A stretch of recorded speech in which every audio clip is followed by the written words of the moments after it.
కూడి వచ్చిన సహోదరులందరికీ కూడా యేసుక్రీస్తు నామంలో వందనాలు తెలియజేస్తూ ఉన్నాం. ఈ యొక్క రాత్రికాల సమయంలో మనము క్రమమైన అధ్యాయాన్ని ప్రారంభించాం కాబట్టి ఈ యొక్క క్రమమైన అధ్యాయాన్ని మనమందరము కూడా నేర్చుకోవాలనే ఉద్దేశంతో ఈ యొక్క క్లాసులు నిర్వహిస్తున్నాం. కాబట్టి ఈ ఆసక్తితో వచ్చిన సహోదరులందరికీ కూడా యేసుక్రీస్తు నామములో మరొకసారి వందనాలు తెలియజేస్తూ ఉన్నాం. అయితే ద్వితీయోపదేశ కాండం అనే దాన్ని మనం చూసుకుంటే గతంలో మీకు పరిచయం భాగాన్ని మీకు తెలియజేయడం జరిగింది. అయితే మనం గతంలో ఒక విషయాన్ని నేర్చుకున్నాం. ఆత్మ సంబంధమైన సంగతులను ఆత్మ సంబంధమైన వాటితోనే సరిపోల్చాలి. లేకపోతే మనము ఆత్మ సంబంధమైన సంగతుల్ని ఆత్మ సంబంధమైన సంగతులతో సరిపోల్చకపోతే మనము దాన్ని అర్థం చేసుకునే విధానం మారిపోయే అవకాశం కూడా ఉంటుంది. అయితే ద్వితీయోపదేశ కాండం ఎందుకు రాయబడింది అని మనం చూసాం. ద్వితీయోపదేశ కాండం జ్ఞాపకార్థ గ్రంథం అనేసి మనం అర్థమవుతుంది. జ్ఞాపకార్థం చేస్తారు అంటే ఒక విషయాన్ని, జరిగిపోయిన విషయాన్ని మళ్ళీ ఇంకొక తరానికి జ్ఞాపకం చేయడం. అంటే వారి జీవితంలో ఒక 40 సంవత్సరాల జీవితము అయిపోయింది. 40 సంవత్సరాల తర్వాత వేరొక తరం అంటే వారి పిల్లలకి మోషే ఈ యొక్క గ్రంథాన్ని, ధర్మశాస్త్రాన్ని జ్ఞాపకం చేస్తున్నట్లుగా మనము ఈ యొక్క గ్రంథంలో స్పష్టంగా చూడగలుగుతున్నాం. కాబట్టి ఈ గ్రంథాన్ని రాసింది ఎవరు అన్నదాన్ని చూసుకుంటే ఈ గ్రంథాన్ని రాసింది ఎవరు? మోషే. ఎట్లాగా నిర్ధారణ చేసుకున్నాం? ఓకేనా? 31 ద్వితీయోపదేశ కాండం 31:9 ప్రకారంగా ఈ గ్రంథాన్ని మోషే రాశారు అనేది వాస్తవంగా తెలియబడింది. అదే కొత్త నిబంధనలో అయితే యోహాను సువార్త 1:17 మోషే గ్రంథాన్ని రాశాడు అని చెప్తున్నాం. అయితే ధర్మశాస్త్ర గ్రంథము ఎవరికి ఉద్దేశించి రాయబడింది? ఎవరిని ఉద్దేశించి రాయబడింది అంటే ధర్మశాస్త్రం ఎవరికి అవసరము? ధర్మశాస్త్రం ఎవరికి అవసరం? లోబడిన వారికి అవసరం. లోబడిన వారికి అవసరం. పాపం చేసిన వారికి అవసరం. ధర్మశాస్త్రం ఎవరికి అవసరం? పాపం చేసిన వారికి అవసరం. పాపంలో నడుస్తున్న వారికి అవసరం. నీతిమంతుడికైతే ధర్మశాస్త్రంతో పని లేదనేసి మన తిమోతి పత్రికలో మనం క్లియర్ గా 1వ అధ్యాయంలో దాన్ని చూడగలిగాం. కాబట్టి ధర్మశాస్త్రం ఎవరికి అవసరము? ఎవరైతే ఆజ్ఞను ఉల్లంఘిస్తారో, దేవుని యొక్క విషయాలని పక్కన పెడతారో వారికి మాత్రమే ధర్మశాస్త్రము అవసరం. అయితే ఆదికాండం నుంచి మనం ఒక కోణంలో చూసుకుంటే నిర్గమాకాండము సీనాయి పర్వతానికి వచ్చేంత వరకు, నిర్గమాకాండము ఇశ్రాయేలు సీనాయి పర్వతంకి వచ్చేంత వరకు వారికి ఏ విధమైన ధర్మశాస్త్రము లేదు. వారి యొక్క మనస్సాక్షితోటే వారి యొక్క జీవితం ఉండేది. విశ్వాసంతోటే వారి యొక్క నడిపింపు అనేది ఉండేది. అబ్రహాము విశ్వాసమును బట్టే నీతిపరుడని తీర్పు పొంది ఉన్నాడనేసి మనకి చూస్తున్నాం. కాబట్టి ఈ యొక్క ఆదికాండంలో ఉన్న విషయాలని చూసుకుంటే ఆదికాండంలో నుంచి మనము నిర్గమాకాండంలోకి వచ్చేటప్పటికి నిర్గమాకాండంలో వారి యొక్క ఇశ్రాయేలు పరిస్థితిని మనం చూసుకుంటే అసలుకి ఈ ఇశ్రాయేలీలు ఐగుప్తు దేశంలోనికి ఎందుకు వెళ్ళారు? అసలుకి అదే కదా క్వశ్చన్. అంటే ఇక్కడ ఆదికాండం 12వ అధ్యాయం నుంచి మనం కీలక వాక్యాలుగా తీసుకోవాలి. అయితే 11వ అధ్యాయంలో, ఆదికాండం 11వ అధ్యాయంలో అబ్రహాము ఎక్కడ నివసించేవాడు? ఆదికాండం 11వ అధ్యాయంలో కల్దీల ఊరని పట్టణంలో హారాన్లో ఉండేవాళ్ళు మొత్తం అందరూ కూడా తెరాహు ఫ్యామిలీ మొత్తం అబ్రహాము నాహోరు. ఓకేనా? వీళ్ళందరూ కూడా కల్దీల ఊరను పట్టణంలో తన తండ్రి అయిన అహరోను తెరహు కంటే ముందు మృతి పొందెను. అబ్రహాము నాహోరు వివాహం చేసుకున్నది. అబ్రహాము భార్య పేరు సారాయి, నాహోరు భార్య పేరు మిల్కా. ఇది ఇలా చూసుకుంటే అబ్రహాము సంతానం లేనివాడిగా ఉండేవాడు. ఎక్కడ ఉండేవాడు? కల్దీయుల పట్టణంలో కల్దీయుల ఊరనే పట్టణంలో అబ్రహాము సంతానం లేకుండా ఉండేవాడు. అంటే ఆయన వయసుని చూసుకుంటే అప్పటికే 75 సంవత్సరాలు అయిపడ్డాయి. 75 సంవత్సరాలు వచ్చినట్లుగా మనం చూస్తాం. కాబట్టి ఆయన తన తండ్రి చనిపోయిన తర్వాత దేవుని వాగ్దానం అనేది ఆయన దగ్గరికి వచ్చినట్లుగా చూస్తున్నాం. 12వ అధ్యాయంలో యెహోవా నీవు లేచి నీ దేశం నుండి, నీ బంధువుల వద్ద నుండి, నీ తండ్రి వద్ద నుండి, ఇంట నుండి బయలుదేరి నేను నీకు చూపించి దేశములకు వెళ్ళుము అనేసి దేవుడి నుంచి ఒక పిలుపు అనేది వచ్చింది. ఎవరికి? అబ్రహాంకి పిలుపు వచ్చింది. వీళ్ళు ఎక్కడున్నారు?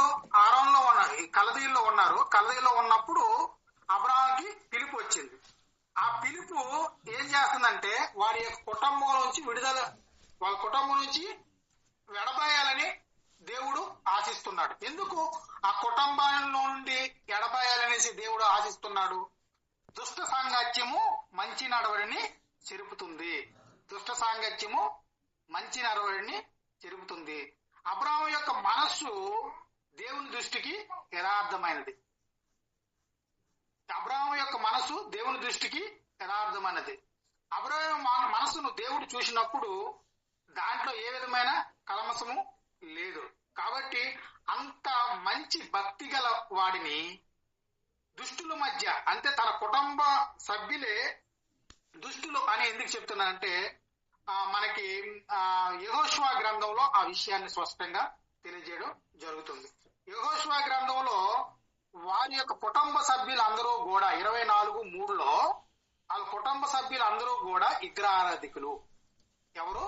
వాళ్ళ కుటుంబ సభ్యులందరూ కూడా విగ్రహారాధికులు. దేవుడికి ఏ కాలంలో అయినా విగ్రహారాధన అంటే అసహ్యం అనేది మనం చూడగలుగుతున్నాం. కాబట్టి వారి విగ్రహారాధనతో నిండి ఉన్నారు. కాబట్టి వారి యొక్క స్వభావం అంతా కూడా దుష్టత్వంతో నిండి ఉన్నదనేది వాస్తవంగా దేవుడు అబ్రహాముకు తెలియజేసిన విషయం. కాబట్టి నీ కుటుంబం ఇలాంటి పరిస్థితుల్లో ఉన్నారు. కాబట్టి నీవు నా యొక్క ఉద్దేశాలని, నా యొక్క ఆలోచనల్ని కలిగి ఉన్నావు. కాబట్టి నీవు వీరి మధ్య ఉండడం శ్రేష్టము కాదు. మీరు మధ్య ఉండడం శ్రేష్టము కాదు. కాబట్టి నీవు నీ బంధువుల వద్ద నుండి బయటికి రా, నీ కుటుంబం వద్ద నుంచి బయటికి రా అనేసి స్పష్టంగా తెలియజేయడం జరుగుతుంది. కాబట్టి ఇక్కడ ఆ పిలుపుకి అబ్రహాం లోబడలేదా? ఎవరైనా చెప్పొచ్చు. లోబడ్డాడు. ఎందుకు? దేవుని మాటే నాకు విలువైన తప్ప నా కుటుంబ సభ్యులు నాకు విలువైన వారు కాదు. దేవుడు చెప్పిన ఏదైతే నన్ను పిలిచారో ఆ పిలుపుకు నేను లోబడి నేను ఆయన్ని వెంబడించడమే శ్రేష్టము అనేసి స్పష్టంగా అబ్రహాం కూడా గ్రహించినట్లుగా మనం చూస్తాం. కాబట్టి ఆ యొక్క పిలుపుకి లోబడ్డాడు. కాబట్టి వెంటనే వాగ్దానాన్ని ఇవ్వగలిగాడు. కాబట్టి నిన్ను గొప్ప జనముగా చేసి నిన్ను ఆశీర్వదించి నీ నామమును గొప్ప చేసేదను, నీవు ఆశీర్వాదంగా ఉందువు. నిన్ను ఆశీర్వదించి వారిని ఆశీర్వదించును, నిన్ను దూషించి వారిని శపించుదును.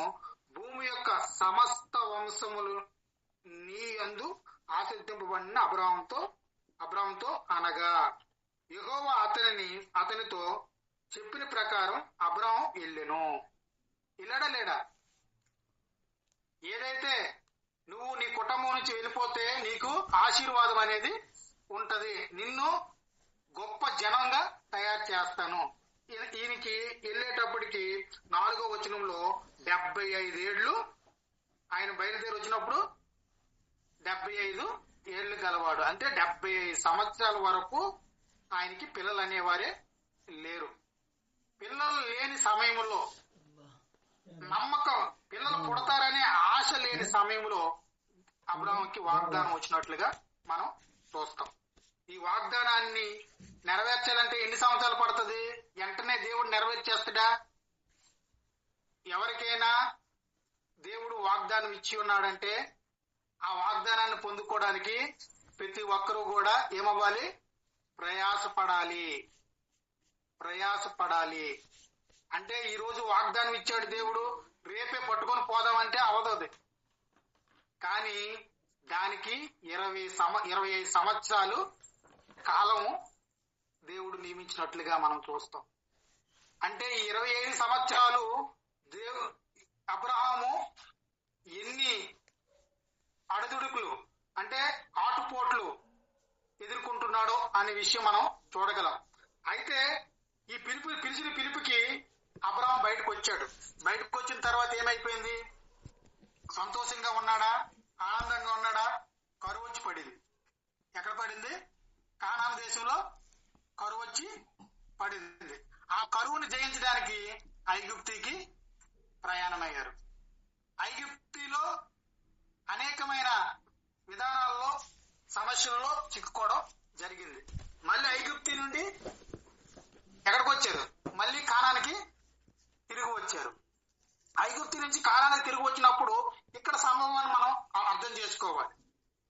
ఐగుప్తి నుంచి కానానికి తిరిగి వస్తున్నప్పుడు వాళ్ళు ఉట్టు చేతులతో రాలేదు. 20వ వచనం చూడండి, 12వ అధ్యాయం 20వ వచనం.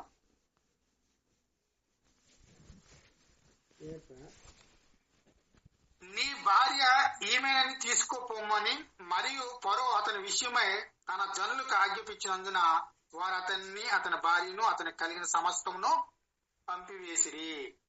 అంటే ఆయన చాలా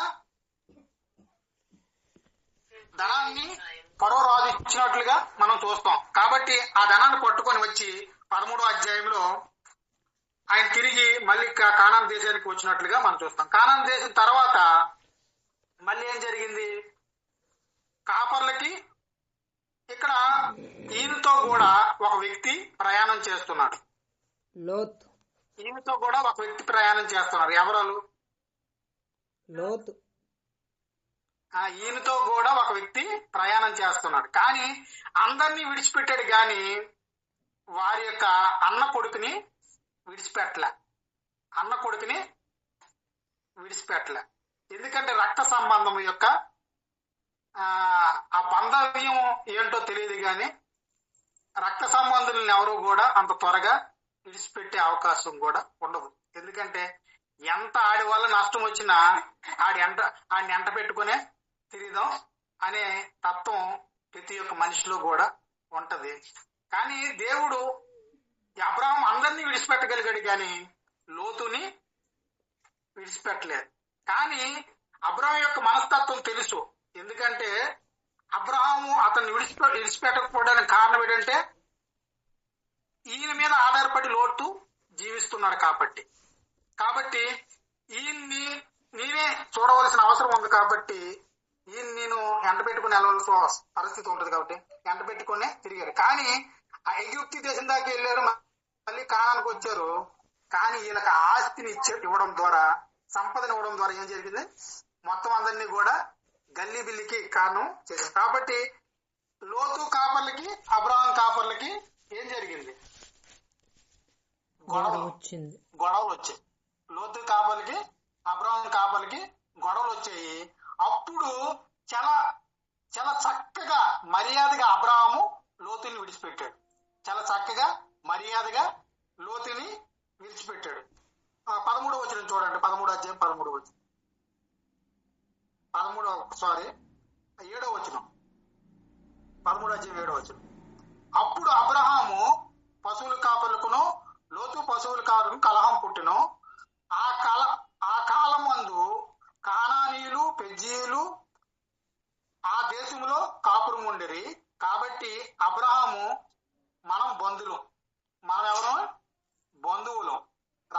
సంబంధులు గనుక నాకును నీకును, నా పశువుల కాపులకును నీ పశువుల కాపులకును కలహం ఉండకూడదు. ఈ దేశమంతయు నీ ఎదుట ఉన్నది కదా, దయచేసి నన్ను విడిచిపెట్టి వేరుగా ఉండుము. ఏమన్నాడు? దయచేసి నన్ను విడిచిపెట్టి వేరుగా ఉండుము. ఇది దేవుని చిత్తమై ఉంటది. కాబట్టి ఆ మాటకి ఎంత ఎప్పుడూ కూడా మన యొక్క బంధువుల్ని విడిచిపెట్టాలనేటప్పుడు మనం కలహాలతో విడిపోయేటట్లుగా ఉండకూడదు. శాంతి సమాధానాలతో విడిపోయే విధానంలో ముందుకెళ్లవలసిన పరిస్థితులు మనం తెలుసుకుంటే దేవుడు దానికి సహాయము చేస్తాడు. దేవుని ఉద్దేశం నెరవేరాలంటే లోతుని ఏం చేయాలి? తప్పించాలి అబ్రాహాము నుండి. అలా తప్పించి దేవుడు వారిని ముందుకు నడిపించినట్లుగా చూస్తాం. అయితే 15వ అధ్యాయంలో వాళ్ళకి బాధ కలుగుతుంది. 15వ అధ్యాయంలో ఏం కలుగుతుంది? బాధ కలుగుతుంది అబ్రాహాంకి. ఏమని బాధ కలుగుతుంది చూడండి ఒకసారి. 15వ అధ్యాయం 1వ వచనం. ఇవి జరిగిన తర్వాత యెహోవా వాక్కు అబ్రాహామునకు దర్శనమందు వచ్చి, అబ్రాహాం భయపడకము, నేను నీకు కేడము, నీ బహుమానము అధికమగునని చెప్పును. అంటే ఇక్కడ బహుమానం అధికమగును అని చెప్పడానికి ఆలోచించేటప్పుడు ఏం చెప్తున్నాడు? నీవు కాలం నీకు అవుతున్నా పిల్లలు పుట్టలేదని బాధపడకు, నీ ద్వారా పిల్లల్ని పుట్టిస్తాను, నీకు వాగ్దానం ఇచ్చాను కాబట్టి వాగ్దానాన్ని నేను నెరవేరుస్తాను, కాబట్టి నువ్వు భయపడకు అన్నప్పుడు అబ్రహాము చిన్న మనసులో దేవుని పైన అవిశ్వాసాన్ని పెట్టుకున్నట్లుగా మనకు కనబడుతుంది ఇక్కడ 15వ. అందుకు అబ్రహాము, ప్రభువైన యెహోవా నాకేమి ఇచ్చినేమి, నేను సంతానం లేని వాడినై పోచున్నానే, దమస్కు ఎలియాజరే నా ఇంటి ఆస్తి కర్తయగును కదా. మరియు అబ్రహాం, ఇదిగో నీవు నాకు సంతానం ఇయ్యలేదు, కాబట్టి నువ్వు ఎంత దానం ఇచ్చినా విలువ ఉండదు. ఏముండాలి? ఏ మనుషులకైనా స్వాభావికంగా వాళ్ళకి ఏం కావాలి? స్వాభావికంగా కావాల్సింది పిల్లలు అనేవారు ఉండాలనేది ప్రతి ఒక్క మనిషి కూడా ఆశించే ఆశలు. కాబట్టి ఎంత డబ్బు ఇచ్చినా పిల్లలు లేని పరిస్థితి ఉంటే ఆ యొక్క ఇల్లు చాలా కష్టంగా ఉండేటట్లుగా కనబడుతుంది. కాబట్టి నాకు ఎంత ఆస్తి ఇచ్చావు, ఇంత సంపద ఇచ్చావు, కానీ నాకు కుమారులు లేరు కదా, సంతానం లేదు కదా అనేసి అని చెబుతూ, ఎలియాజరే నా యొక్క ఆస్తిని అంతటిని అనుభవిస్తాడు అని చెప్పిన తర్వాత దేవుడు ఖచ్చితంగా ఆయనకి మరొకసారి ఆయన బలపరిచే విధానంలో మళ్ళీ కూడా ఆయనతో మాట్లాడడం జరుగుతుంది. ఏమని 6వ వచనం చూడండి. నీ గర్భవాసమును పుట్టినవాడు, 6వ వచనం, నీ గర్భవాసమును పుట్టినవాడే నీ వారసుడగును. ఓకే, నీ గర్భవాసమును పుట్టినవాడే నీకు వారసుడగును అన్నప్పుడు అతను మళ్ళీ కూడా తన యొక్క సమస్య నుంచి బయటకు వచ్చి నాకు దేవుడు మళ్ళీ గర్భఫలం ఇస్తాడు అని నమ్మినట్లుగా మనం చూస్తాం. అతడు యెహోవాను నమ్మెను, అది అతనికి నీతిగా ఎంచబడిను. అప్పుడు మళ్ళీ బలపరిచినప్పుడు వెంటనే నా దేవుడు నాకు ఇస్తానని చెప్పి ఉన్నాడు కాబట్టి ఇస్తాడు తప్పక అనేసి మనం చూడగలుగుతున్నాం. తర్వాత 13వ వచనము మనకి కంటెంట్ లో ఉన్న వచనము ఒకసారి చదవండి. నీ సంతతి వారు, అక్కడి నుంచి చదవండి. ఆయన నీ సంతతి వారు, ఆయన నీ సంతతి వారు తమది కాని పరదేశమందు నివసించి ఆ దేశం వారికి దాసులుగా ఉందురు. ఆ దేశం వారికి అంటే ఎవరికి? ఇది ఆ దేశం వారికి దాసులుగా ఉందురు అని చెప్పినప్పుడు 450 సంవత్సరాల తర్వాత జరగబోయే కార్యక్రమం గురించి దేవుడు ముందుగానే అబ్రాహాముతో చెప్తున్నాడు. ఎన్ని సంవత్సరాలు? 400 సంవత్సరాలు పైబడిన తర్వాత జరగబోయే కాలాన్ని గురించి ఇక్కడ దేవుడు చెప్తున్నాడు అబ్రహాముతో. కాబట్టి ఎవరు నీ దాసులుగా ఉందురు అని చెప్తున్నాడంటే ఆ 400 ఏళ్ళు వీరిని శ్రమ పెట్టుదురు. ఇన్ని ఏళ్ళు వారు ఐగుప్తు దేశానికి వెళ్తారు, అక్కడ 400 ఏళ్ళు శ్రమ పడతారు అన్నది ముందుగానే దర్శనమందు అబ్రహాముకి తెలియజేయడం జరుగుతుంది. వీరు ఎవరికి దాసులై ఉందురో ఆ జనముకు నేనే తీర్పు తీర్చిదును. ఎవరికి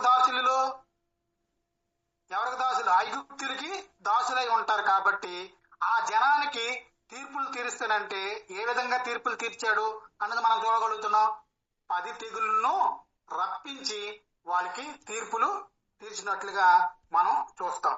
తర్వాత వారు మిక్కిలి ఆస్తితో బయలుదేరి వచ్చేదురు. మిక్కిలి ఆస్తితో అంటే ఐగుప్తీయులు వారు బయలుదేరేటప్పుడు వారి యొక్క సంపదన, వారి యొక్క బంగారాలని, నగల్ని ఐగుప్తులకి ఇచ్చి మీరు వెళ్ళిపోండి అని చెప్పడం జరిగింది. కాబట్టి మిక్కిలి ఆస్తితో వారు ఐగుప్తు దేశం నుండి వచ్చేదురు. నీవు క్షేమంగా నీ పితరుల వద్దకు పోవుదువు, మంచి వృద్ధాప్యము పాతిపెట్టుడు. అమోరీయుల అక్రమము ఇంకనూ సంపూర్ణం కాలేదు కనుక నీ 4వ తరం వారు అక్కడికి మరలా వచ్చేదురని నిశ్చయముగా చెప్తున్నాను. ఏ 4వ తరం అంటే ఎవరు? ఇప్పుడు నేను చెప్తున్నాను కదా, ధర్మశాస్త్రము ఎవరికైతే మోషే బోధిస్తున్నారో వాళ్ళే 4వ తరం ప్రజలు. ఎవరు? ఇప్పుడు ధర్మశాస్త్రాన్ని బోధిస్తున్నాను కదా, బయలుదేరిన ప్రజలు కాదు. ఐగుప్తు నుంచి బయలుదేరిన ప్రజలు కాదు. ఎవరు? బయలుదేరిన 20 సంవత్సరాలు పైబడిన వారి యొక్క తల్లిదండ్రులందరూ కూడా ఈ యొక్క అరణ్యంలోనే 40 సంవత్సరాల్లో చెల్లిపోయారు. ఎవరైతే వారి పిల్లలు ఉన్నారో, మోషే తరం కాకుండా వారి పిల్లలు ఉన్నారో, వారి పిల్లలకి మోషే బోధించి వారిని కానాను దేశంలో ప్రవేశపెట్టడానికి ప్రయత్నం చేస్తున్నారు. వారే 4వ తరం ప్రజలు. ఈ అబ్రహాముతో చెప్పిన 4వ తరం ప్రజలంటే ఎవరు? ఇప్పుడు ద్వితీయోపదేశ కాండంలో ఎవరికైతే బోధ చేస్తున్నారో రెండోసారి ఆ ప్రజలే 4వ తరం ప్రజలు అన్నది ఈ యొక్క మన యొక్క మైండ్ లో ఉండాలి. ఈ వచనాన్ని బట్టే మొత్తం కూడా నిర్గమాకాండం అంతా కూడా ఈ వచనాన్ని బట్టే మొత్తం కూడా ఉంటది. అలాగే 4వ తరం ప్రజలంటే ద్వితీయోపదేశ కాండంలో మోషే బోధిస్తున్న తరాన్నే 4వ తరం ప్రజలని మనం చెప్పగలుగుతాం. కాబట్టి ఈ విషయాన్ని చూసుకుంటే 99 సంవత్సరాలు వచ్చింది ఎవరికి? అబ్రహాంకి 99 సంవత్సరాలు వచ్చాయి. 99 ఏళ్ల యెహోవా అతనికి ప్రత్యక్షమై, నేను సర్వశక్తి గల దేవుడును, నా సన్నిధిలో నడుచుచు నిందారహితుడిపై ఉండుము. నీకు నేను వాగ్దానం చేశాను, ఆ వాగ్దానాన్ని నెరవేరుస్తాను అన్నప్పుడు ఆయన నెరవేర్చాడా నెరవేర్చలేదా?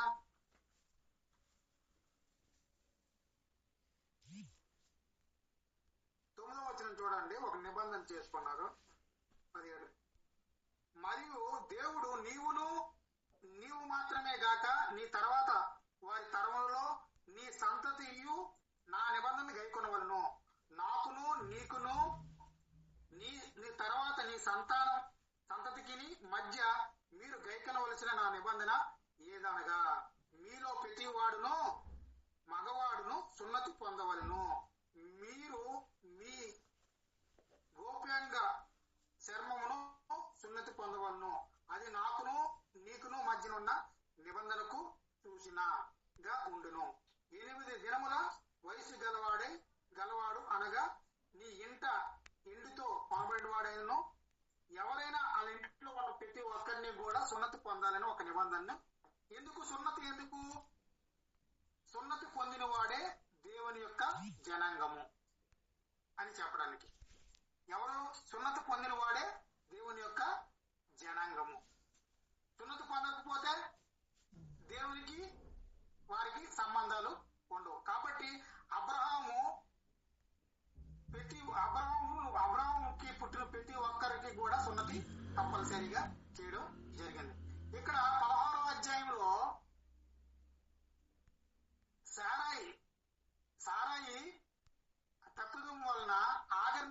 ఆగర్ని ఇవ్వడం ద్వారా ఒక కుమారుడు పుడతాడు. అతని పేరేం పేరు? ఇస్మాయేలు. అబ్రాహాంకే పుడతాడు. ఈ ఇస్మాయేలు కూడా సున్నతి అబ్రాహం చేస్తాడు. ఎందుకంటే ఈయన దేవుని సంబంధి అని చెప్పుకోవడానికి, దేవుని యొక్క కాపుదల ఈయనకి కూడా ఉండాలి అనే విషయాన్ని తెలియదు. ఈ ఇస్మాయిలే ఎవరు? ఇప్పుడు ప్రపంచం మొత్తం మీద ఉన్న వాళ్ళు ఎవరు? ముస్లింలు.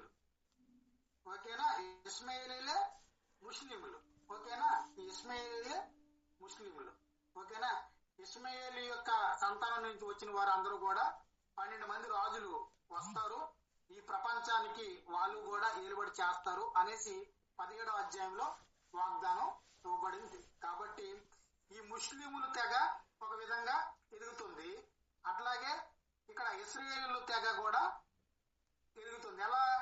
ఇప్పుడు మళ్ళీ ఈ 21వ అధ్యాయంలో మనకి ఇస్సాకు పుడతాడు. 21వ అధ్యాయంలో ఇస్సాకు పుడతాడు. 21వ అధ్యాయం 1వ వచనం. యెహోవా తను చెప్పిన ప్రకారము శారాయిను దర్శించును. యెహోవా తనకిచ్చిన మాట చొప్పున శారాయి గురించి చేసిను. ఎట్లనగా దేవుడు అబ్రహాముతో చెప్పిన నిర్ణయ కాలంలో శారాయి గర్భవతి అయి అతని ముసలితనమందు అతనికి కుమారుణ్ణి కనెను.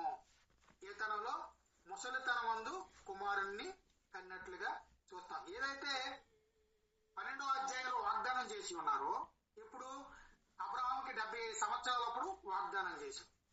ఆ వాగ్దానం ఎప్పుడు నెరవేరింది? 25 సంవత్సరాల కాలంలో నెరవేరింది. కాబట్టి 25 సంవత్సరాలు సమయము అవసరమా దేవుడికి?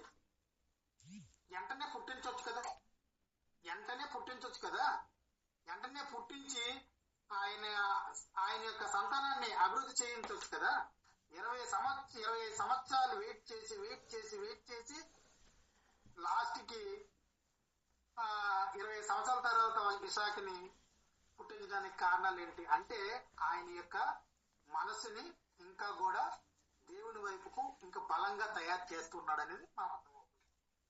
ఆయన చిన్న సమస్యల్లో ఇరుక్కున్నాడని చూసాం. లోతుని వదలలేదు ఒకటి. తర్వాత శారాయి యొక్క మనస్తత్వం కూడా కొద్ది సమయంలో దేవుని విషయం పైన మనసు పెట్టక ఉన్నట్లుగా చూస్తున్నాం. అబ్రాహాం యొక్క మనసు కూడా నాకు ఇంకా కుమారులు ఇవ్వలేదు కదా, ఈ ఆస్తి అంతా ఎందుకు ఇచ్చావు అనేసి చెప్పినట్లుగా మనం చూస్తున్నాం. అట్లాగే శారాయి కూడా అవమానిస్తుంది, నాకు పిల్లలే లేరు కానీ ఎందుకు అంత అనేసి. కాబట్టి ఇక్కడ పిల్లలు కావాలనే ఆశతో శారాయి ఏం చేస్తుంది? నా ఆగర్ని నువ్వు తీసుకొని నాకు ఆమె ద్వారా పిల్లలు కొను, ఆమె పిల్లల్ని నేను పెంచుకుంటాననేసి చెప్తుంది. అంటే దేవుని మాటని కొద్దిగా పెడచెవులు పెట్టినట్లుగా మనం కొన్ని విషయాలు కూడా చూడగలం. అయినా వారు దేవుడు చెప్పిన ప్రకారంగా మనుషులు నమ్మినా నమ్మకపోయినా, విశ్వసించకపోయినా దేవుడు ఒక వాగ్దానం చేసి ఉన్నాడంటే ఆ వాగ్దానాన్ని తప్పకుండా నెరవేరుస్తాడు అనే సత్యాన్ని మనం గ్రహించగలగాలి. ఆ సత్యాన్ని గ్రహించినప్పుడు మాత్రమే మనం దేవుని పైన పూర్తి స్థాయిలో నమ్మకత్వాన్ని కలిగి ఉండగలుగుతాం. ఈ అబ్రహాంకి నమ్మకం ఉంది, నాకు నా దేవుడు నాకు పిల్లల్ని ఇస్తారు, ఎందుకంటే నాకు వాగ్దానం చేసి ఉన్నారు, నా సంతానాన్ని విస్తరింపజేస్తారని చెప్పి ఉన్నారు, కాబట్టి ఆయన చేయక తప్పడు అని ఆయన నమ్మకం ఉన్న కొన్ని పరిస్థితుల కారణంగా, కొన్ని సమస్యల కారణంగా మనం అవిశ్వాసాన్ని పొందుకునే అవకాశం ఉంటది. కాబట్టి ఆ అవిశ్వాసంతో దేవుణ్ణి కొద్దిగా పెడచెవును పెట్టి పక్కన పెట్టే అవకాశాలు కూడా ఉంటాయి. కానీ దేవుడు వాగ్దానాన్ని ఇచ్చినప్పుడు ఇంకా బలంగా అభివృద్ధి చెందింది. ఇప్పుడు పిల్లవాడు పుట్టాడు. 22వ అధ్యాయంలో పుట్టిన పిల్లవాడిని వెంటనే ఏమన్నారు?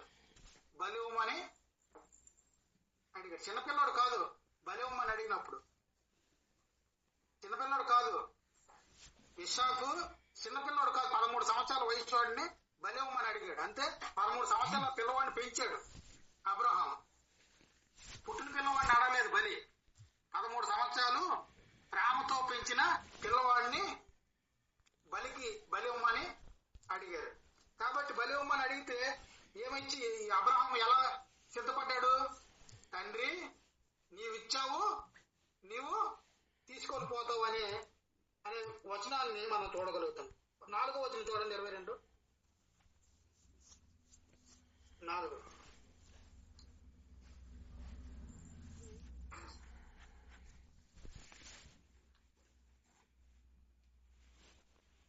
ఆ సంగతులు జరిగిన తర్వాత దేవుడు అబ్రహామును పరిశోధించును. ఏం చేశారు? పరిశోధించి 13 సంవత్సరాలు పిల్లవాడు పుట్టిన తర్వాత 13 సంవత్సరాల తర్వాత పరిశోధించడం. పరిశోధించి ఎట్లా అనగా ఆయన అబ్రహామా అని పిలవగా అతడు చిత్తం ప్రభువా అనిను. అప్పుడు ఆయన నీకు ఒక్కడై ఉన్న నీ కుమారుని అనగా నీవు ప్రేమించు ఇస్సాకును తీసుకొని మోరియా దేశమునకు వెళ్లి అక్కడ నేను నీతో చెప్పబో పర్వతములో ఒక దాని మీద దహన బలిగా అర్పించు అనేసి అన్నప్పుడు ఏ విధమైన ఆలోచన కలిగి ఉంటాడు? అయ్యా లేక 100 సంవత్సరాలప్పుడు నాకు కుమారుని ఇచ్చావు, చక్కగా 13 సంవత్సరాలు పెంచుకున్నాను, ఎంత సంతోషంతో పెంచుకున్నానో తెలియదు కానీ ఇప్పుడు ఆ బ్రాహ్మణ అంతటిని కూడా నా నుంచి తొలగించడానికి ఇప్పుడు కుమారుని బలిమ్మని అడిగా కదా, ఈ కుమారుడే చనిపోతే నా యొక్క వంశావళి ఎలా అభివృద్ధి చెందుతుంది? అభివృద్ధి చెందడం అసాధ్యం కదా అని అన్నాడా? అనలే. నేను సిద్ధంగా ఉన్నాను అని చెప్పి సిద్ధపాటు చేసి తీసుకెళ్ళినట్టుగా చూస్తున్నా. అయితే ఆ సందర్భంలో ఇషాకు కూడా ఎంట పెట్టుకొని దహనబలి కొరకు కట్టెలను చీల్చి తీసుకుని వెళ్ళాడు. తర్వాత తన పనివారితో మీరు గాడితో ఇక్కడనే ఉండండి, నేనును ఈ చిన్నవాడును అక్కడికి వెళ్దాం. వెళ్ళినప్పుడు ఆ యొక్క కట్టెల మోపు ఎవరి మీద పెట్టారు? కట్టెల మోపు ఎవరి మీద పెట్టారు అంటే మొయ్యగలిగే ఒక భారాన్ని మొయ్యగలిగే కెపాసిటీ సామర్థ్యము ఇషాక్కి ఉన్నప్పుడే బలిగా అడిగినట్లుగా మనం చూస్తాం. అంటే 13 సంవత్సరాల కుర్రోడిని అల్లార ముద్దుగా పెంచుకున్న అబ్రహాము ఒక్కసారే బలి ఇవ్వమంటే ఎనతీయకుండా బలి ఇవ్వడానికి సిద్ధపడినట్లుగా మనం చూస్తాం. తర్వాత 7వ వచనం చూడండి. ఇస్సాకు తన తండ్రి అయిన అబ్రహాముతో నా తండ్రి అని పిలిచెను. అందుకు అతడు ఏమి నా కుమారుడా అనిను. అప్పుడు అతడు నిప్పు కట్టెలను ఉన్నవి గాని దహన బలికి గొర్రె పిల్ల ఏది అని అడిగా. అంటే ఈయనకి ఇక్కడ మనం అర్థం చేసుకోవాల్సిన విషయం ఏంటంటే ఇతనికి ఒక జ్ఞానం అనేది ఉన్నది. అంటే ఎన్నో సార్లు దహన బలులు చేసేటప్పుడు ఇస్సాకు ఆ దహన బలు కార్యక్రమాలని చూసినట్లుగా మనం చూస్తాం. అంటే ఈయన బలిపీఠాలు కట్టి ప్రార్థనలు చేయడం ఆనవాయితీ అబ్రహాంకి. ఆ యొక్క పరిస్థితిని ఎల్లప్పుడూ కూడా చూస్తూ ఉన్నవాడు కాబట్టి దహన బలి కట్టెలు ఉన్నాయి, నిప్పు ఉంది, అన్ని ఉన్నాయి కానీ దహన బలి లేదు అన్నప్పుడు దహన బలిని దేవుడే చూసుకుంటాడు అని చెప్పడం ద్వారా ఇక్కడ మన టైం అయిపోయింది కాబట్టి ముందుకెళ్లే విషయం ఏంటంటే అబ్రహాము యొక్క జీవితాన్ని మనం చెప్పేటప్పుడు ఇక్కడ అబ్రహాముకి ఇచ్చిన వాగ్దానాన్ని ఇశ్రాయేలుతో నెరవేర్చే విధానం ఏంటి అనే విషయాన్ని స్పష్టంగా తెలియజేస్తూ ఈ యొక్క అబ్రహాము యొక్క సంతానము ఎట్లాగా ఐగుప్తిలో నివసించింది అన్నది చూపించవలసిన అవసరం ఉంది. కాబట్టి ఐగుప్తికి అబ్రహాము యొక్క సంతానం ఎంతమంది వెళ్ళారు, ఎంతమందిగా తయారయ్యారు, మళ్ళీ ఎప్పుడు వారిని దేవుడు ఎలా రప్పించాడు అనే విషయాన్ని స్పష్టంగా మనం తెలుసుకోవాల్సిన అవసరం ఉంది. కాబట్టి ఈ యొక్క మనం ద్వితీయోపదేశకాండంలో ఒక విషయాన్ని మన మనసులో పెట్టుకోవాలి. 4వ తరం ప్రజలు ద్వితీయోపదేశకాండంలో మోషే 4వ తరం ప్రజలకి బోధిస్తున్నాడు. అబ్రహాంతో వాగ్దానం చేసిన 4వ తరం ప్రజలకి మోషే బోధిస్తున్నాడు అనే విషయాన్ని మనం జ్ఞాపకం చేసుకుంటే ఈజీగా అర్థం చేసుకోవడానికి అవకాశం ఉంటది. మన యొక్క హృదయాల్లో వాటిని ఉంచుకుంటూ ఆత్మీయంగా ఎదగడానికి కూడా అవకాశం ఉంటది. అవకాశం ఉంటే రాబోయే దినాల్లో మనం ఈ యొక్క విషయాలని స్పష్టంగా తెలుసుకోవడానికి ప్రయత్నం చేస్తాం.